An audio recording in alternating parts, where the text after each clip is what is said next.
Hello everyone, and welcome to Grimshaw Spotlight, where we shed a light on the latest IR research at the LSE and beyond. I'm your host, Carola Duco, and today we are joined by a professor of international relations at Johns Hopkins University, where he researches racial politics, post-colonial theory, and much more. And this is the great Robbie Shilliam. Thank you so much for coming on the podcast with me today. Thanks so much, and I'm in Baltimore. DC is down the road, but Hopkins Political Science is in Baltimore. Fair enough. I wanted to invite you today to talk to you a little bit about your latest research and kind of what you've been doing, especially around, like we were saying, racial politics, a lot about the history of IR and decolonizing thought as well. You've written quite extensively about all these topics.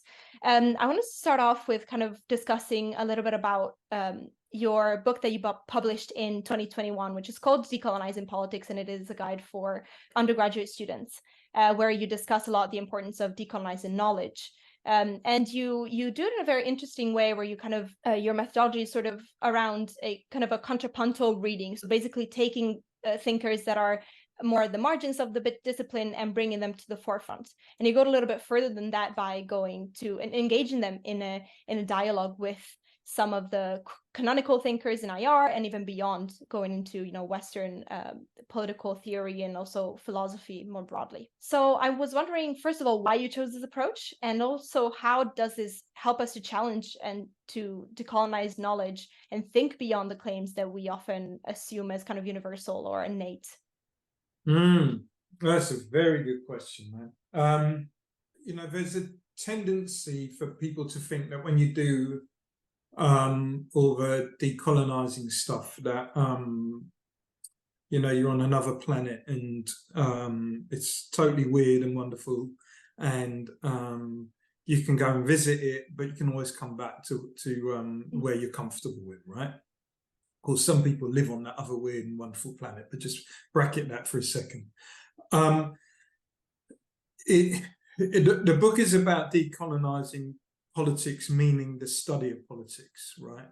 I didn't want to exoticize and distance the big issues which are brought up by all this kind of decolonizing work. I didn't want to exoticize them from the kind of standard education that a lot of students get. So what I wanted to do was to say that this material is actually intrinsic to the material that students are usually taught, but it might not be taught as being intrinsic. And if that's the case, then what students are not getting is a critical awareness of the deep and abiding racial and colonial logics which structure the field. That's why I started with Aristotle, because a lot of intro to political science starts with Aristotle. Aristotle is usually seen as the theorist of the good life, and the relationship between the citizen and the polis. He's seen as the font of a European tradition of thought. Of course, Aristotle was like most of the Greeks, thought that the Europeans were barbarians, so he wasn't European.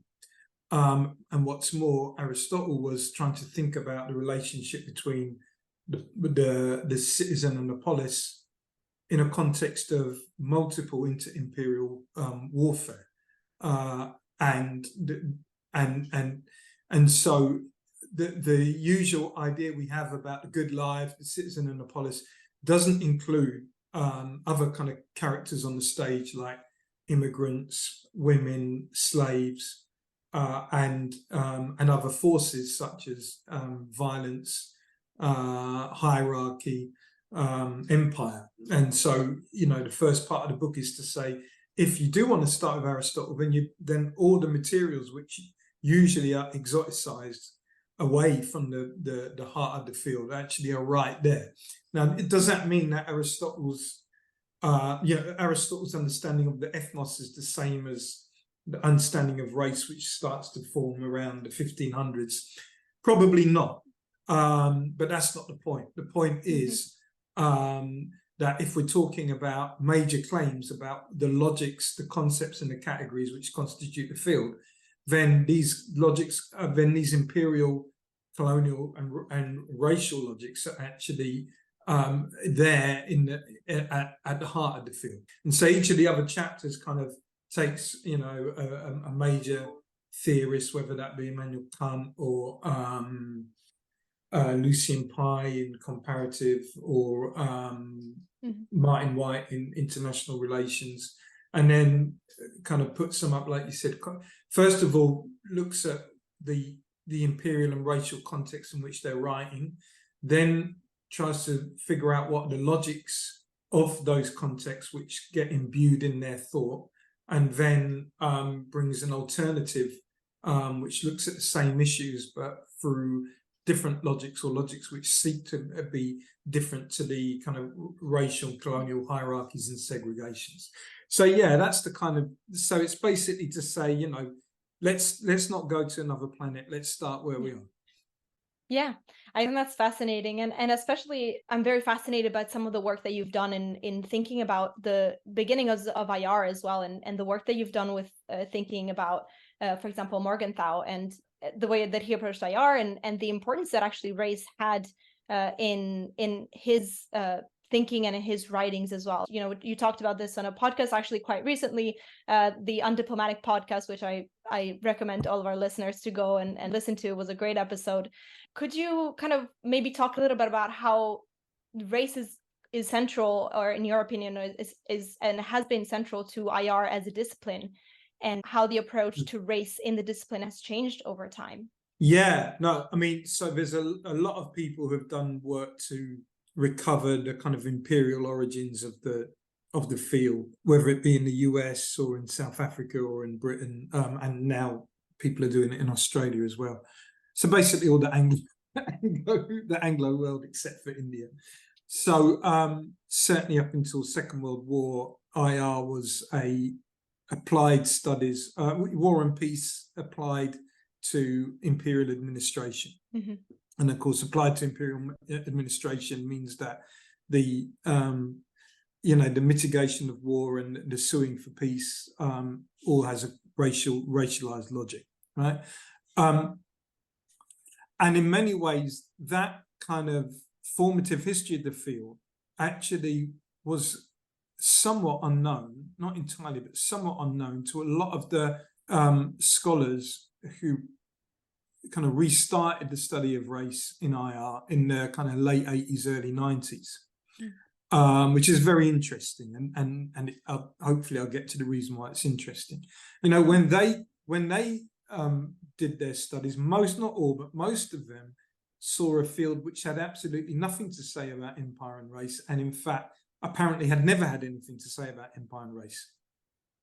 So they went outside of the field, as you would logically do, and retrieve various different histories, social theories, political theories, sometimes even ethnographies, and political economies of empire and race, and basically said, this is utterly missing in the field if we're going to actually look at the most salient, substantive application, if you like, of hierarchy in the world. It's empire and racial logics behind empire. So we have to go outside of the field to retrieve that.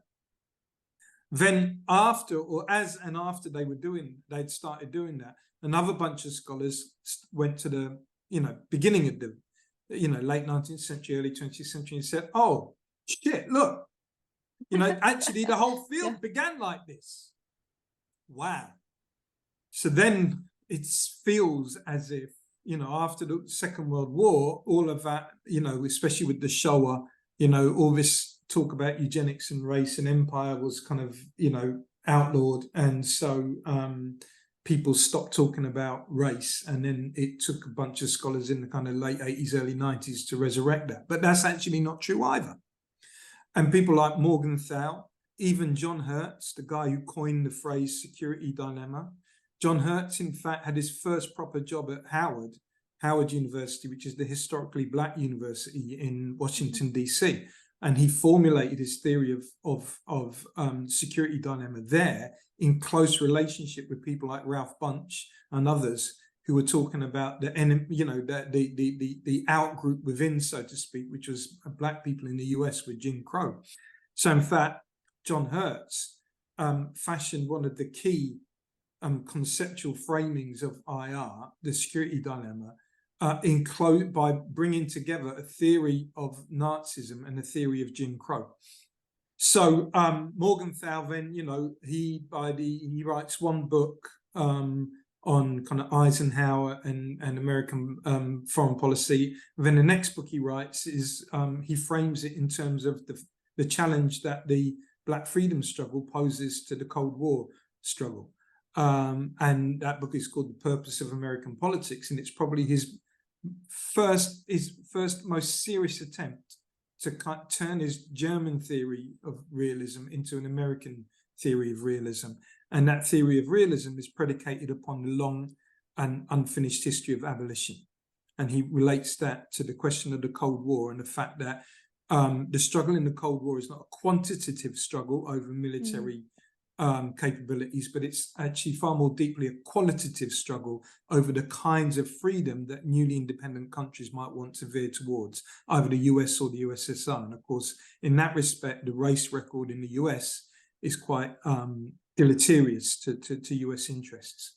So basically, even people like Morgenthau and Hertz, mainstays of the field, are actually very much embedded in thinking about race and international politics. And I would say it's probably only in the mid-70s that that kind of dominance falls apart. And you've got I might be wrong about this, but my suspicion is you've got like 10 or 15 years where there is an utter dropping in the field of anything to do with empire and race. And in fact, that work then travels into Black studies and other studies rather than IR. And then 10 or 15 years later, you get the bunch of scholars who are now our senior scholars who try to resurrect it without knowing any of this history, which tells you then that the erasure of considerations of race and empire in IR was very recent and incredibly concentrated.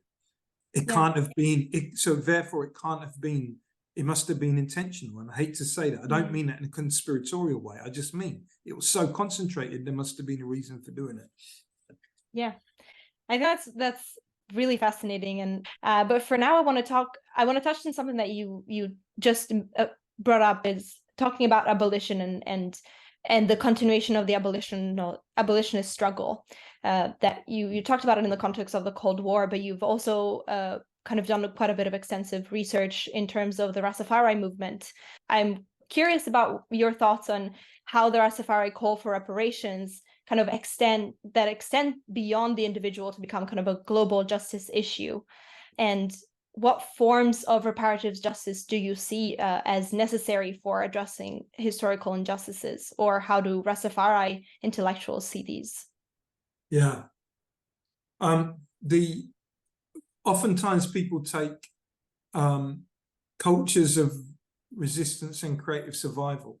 Oftentimes they take them in the ways in which they, at face value, in the ways in which they spread around the world. And they always spread around the world in a kind of with a double meaning. On the one hand, it's a meaning which is individualized. So it's about feeling good about yourself. It's about having good relations with other people.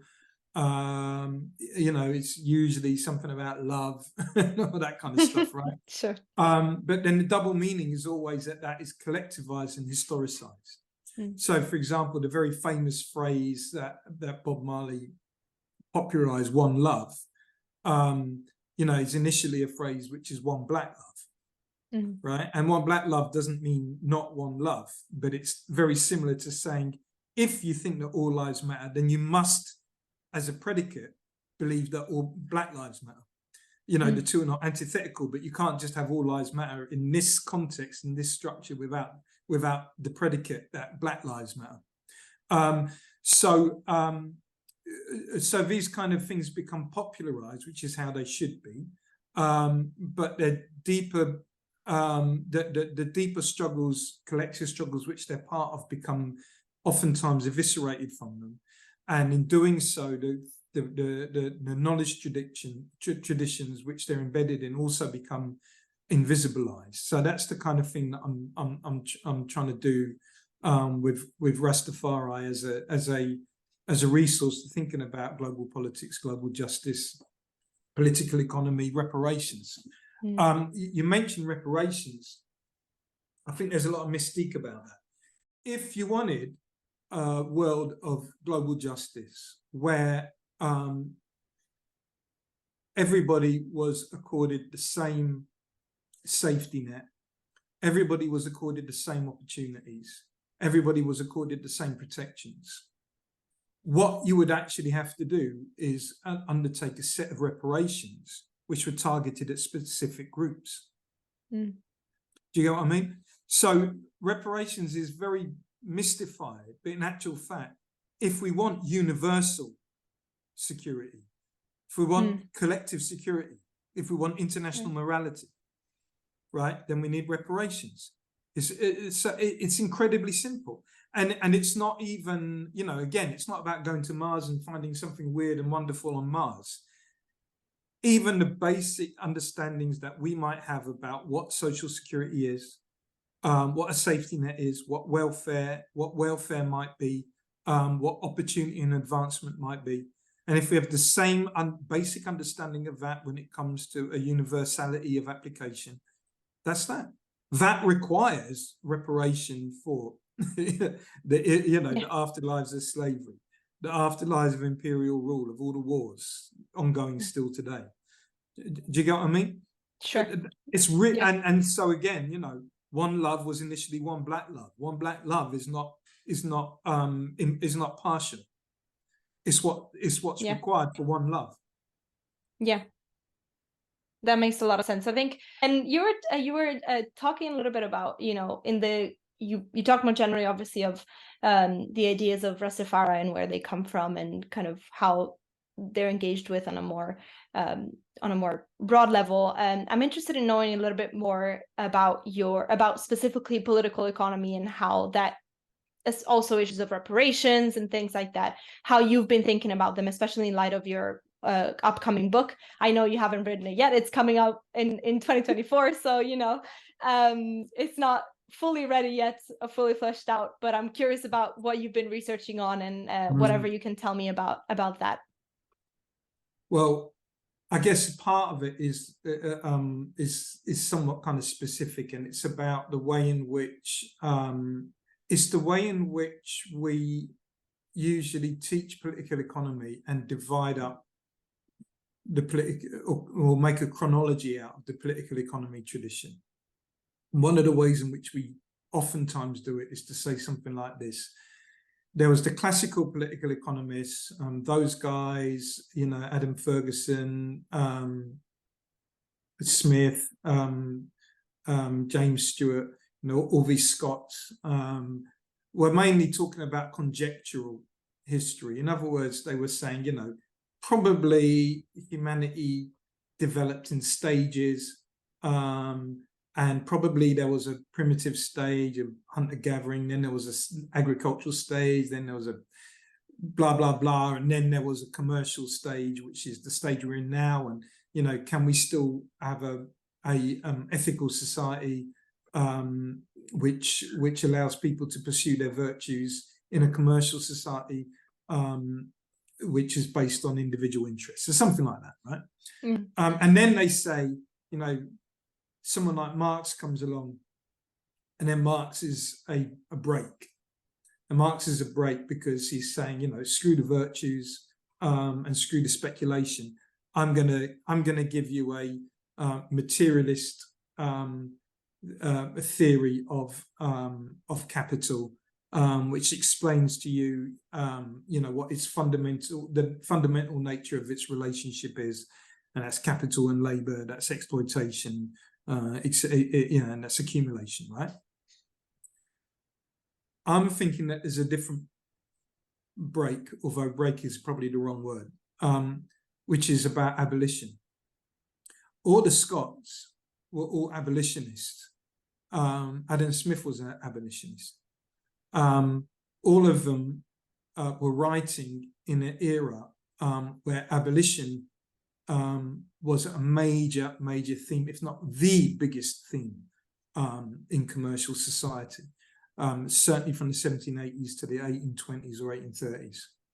And Scotland was in no way separate or distanced from that at all. In fact, they're all moral philosophers, so their question is, what is the just reward of labour? And to ask what the just reward of labour is, they all have to deal with the fact that slavery doesn't just provide an unjust reward, but it actually destroys the relationalities which allow for virtue in the first place. That's basically patriarchy for them. Yeah. That's basically what it is. So, enslaved men can't be good patriarchs, enslaved women can't be good mothers or children. And so the whole chain of being and hierarchical being and order collapses, and they worry that that is going to be the fate of the factories in England and all that kind of stuff, right? And in fact, when you look at Marx's writing, he inherits that. And even if he's writing in England after the 1830, whenever it was, 1833 then 1838 Emancipation Acts, he's writing during probably one of the most consequential civil wars over slavery, which is the American Civil War. And in fact, he adds a whole chapter in his first volume of Capital on the working day, in relation to and in reference to the struggle over abolition. And in fact, it's probably the thing which introduces into that first volume the actual history of class struggle, not just capital accumulation. And Marx's theories and concepts are kind of haunted by the prospect that abolition is unfinished, and that unfinishedness makes us question the epistemological distinctions between free and unfree labour. And there's a way of reading Marx to say that actually capital is not defined. Capital relation cannot be so easily defined by the separation of violence from the point of production and labour, or the distancing and separation of the labourer from the means of production, or from hierarchical relations, or from labour contracts, right? Now, actually, there's something going underneath that, which is much more violent and coercive. The fact that absolute surplus value does not disappear in capital. In fact, absolute surplus value is part of relative surplus value, which means you work people more just as much as you try to extract more out of them. And many of his examples here are about slavery in the Americas at the time. If you fast forward, then what that means is that our conception of a modern economy, an economy based on contract, based on consensus, insofar as it's based on contract and exchange of equals, insofar as we think about technology as the big driver of accumulation, because that intensifies the relative extraction of surplus instead of prolonging the working day and putting people in miserable conditions and making them last for longer. All of that starts to collapse. And when you look around the world, you see that actually probably the most amount of capital was produced by coercive, violent, unsafe, iniquitous labour relations, not by contract, not by formal freedom. That's the kind of world that we live in. How might we have a political economy which better recognises that? To do that, we might have to rethink how we understand classical political economy, right, and the unfinished prospect of abolition. Yeah, for sure. And so that's going to be kind of the topics that you're going to be talking about in your new book. It's a chapter only. Lovely. Well, that sounds incredible. It's the chapter in my mind. Fair enough. Well, you've got to start somewhere. You know that. So you're doing your essays at the moment. That's right. That's where it all starts. An essay in the mind and an essay on paper. That never finishes.